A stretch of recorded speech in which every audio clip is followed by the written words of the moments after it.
320 men were killed in seconds. 2/3 of them were black. Then the Navy ordered the survivors back to load more bombs. 50 of them refused.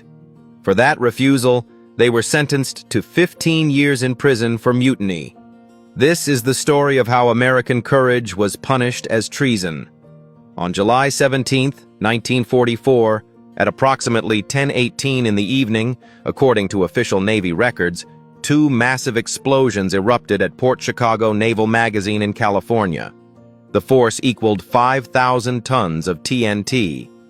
According to eyewitness accounts, a brilliant white flash shot into the air accompanied by a shockwave that knocked men off their feet from 3 miles away. 2 cargo ships, the SS Quinault Victory and the SSEA Bryan, were instantly obliterated. 320 sailors, merchant marines, and civilians were killed. Of the 320 dead, only 51 bodies remained intact enough to identify. According to historical records, most of the dead were black Americans in their late teens to early 20s. It was the deadliest home front disaster of World War II. But the explosion wasn't an accident. According to official Navy investigations, it was negligence. Black sailors had been assigned the dangerous work of loading live bombs, 600-pound bombs, depth charges, ammunition, with zero training. According to documented accounts, they weren't given gloves. They lifted bombs by hand. White officers raced divisions of sailors against each other, betting money on which group could load explosives the fastest. According to Navy records, a longshoremen's union had actually warned the Navy that a catastrophe was imminent. The Navy ignored them. 3 weeks after burying their brothers, surviving black sailors were ordered back to work. Not to investigate the explosion, not to improve safety, not to provide training. According to testimony from Joe Small, the leader of the workforce, they were ordered back under the exact same dangerous conditions. On August 9, 1944, 328 black sailors stopped in their tracks. They refused. According to official records, over 250 refused to load ammunition again. The Navy's response was immediate and brutal. According to documented accounts, sailors were packed onto a prison barge. 258 men crammed onto a vessel designed for 75. According to eyewitnesses, it was like the slave ships. They were locked there for days while Navy officers threatened them with death sentences for mutiny during wartime. Under that threat, 208 broke. Only 50 remained. Those 50 became known as the Port Chicago 50. According to Navy documentation and Thurgood Marshall's records, the 50 men were court-martialed in September 1944, just weeks after the explosion. The charge, mutiny. The possible sentence, death.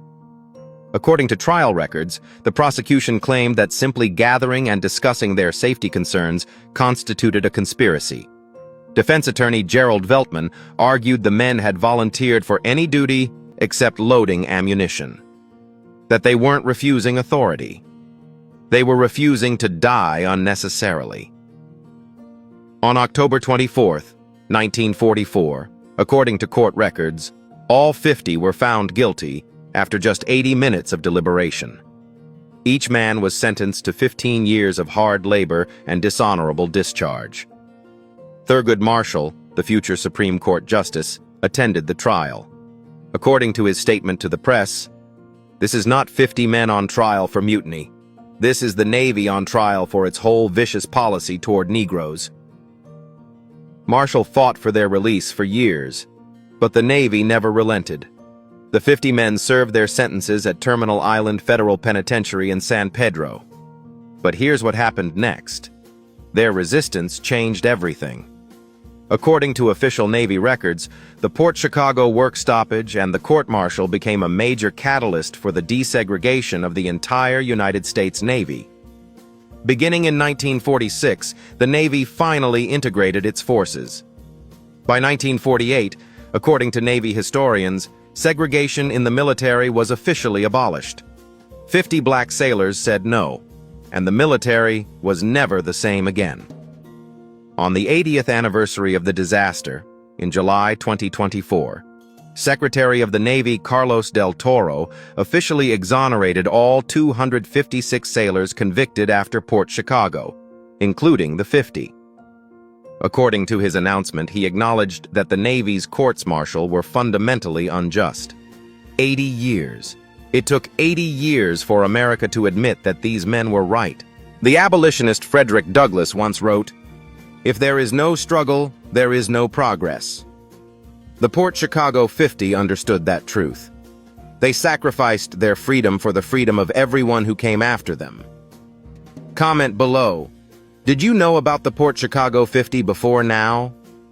Share this with someone who doesn't understand that the biggest acts of resistance often come from ordinary men in extraordinary circumstances. Subscribe to Ikme Funa History TV, because these are the stories of black courage that the Navy tried to erase. Stories that prove that true patriotism sometimes means saying no. What other erased moments of resistance should we uncover? Let's keep telling the truth.